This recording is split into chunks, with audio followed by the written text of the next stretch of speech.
தீபாவளிக்கு அப்போது எல்லா பெரிய படம் வரும். கமல் சார் படம் வரும், ரஜினி சார் படம் வரும், all big musical hit films வரும். இவர் மட்டும் ஆர்டிஸ்டே இருக்காது இதில்.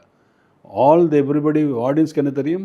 அ ஃபிலிம் பை கே பாலச்சந்தர், இந்த க்ளவுட் போட்டு அதுவும் தீபாவளிக்கு ரிலீஸ் ஆகும். he is not bothered with whose films are coming there. Balachander sir படம் வருதுன்னா தைரியமாக ரிலீஸ் பண்ணுவார். அது தீபாவளியாக இருந்தாலும் பொங்கலாக இருந்தாலும் சரி, April 14 அவர் பாட்டுக்கு வரும். he had that much confidence. his audience Balachander sir படம் தான் வந்து பார்ப்பாங்க. அவங்க இதெல்லாம் கவலைப்பட மாட்டாங்க. யார் இதில் ஆர்டிஸ்ட் இதில் கேபி படம்டா அவ்வளோதான். அந்த மாதிரி ஒரு ஆடியன்ஸ் கிரியேட் பண்ண அவருக்குன்னு ஒரு தனி ஒரு ஸ்டாண்டர்ட், ஒரு தனி ஒரு லெவல் ஆஃப் அச்சீவ்மெண்ட், சினிமாவோட வேற லெவல் கொண்டு போன அந்த டைரக்டர்கிட்ட நான் ஒர்க் பண்ணி அந்த ஃபிலிம் அப்புறமா ரிலீஸ் ஆனதுக்கப்புறம் அந்த ஓவேஷன்ஸும் அந்த சூப்பர் ஹிட் அந்த படம் ஆனதும் it was a great feeling.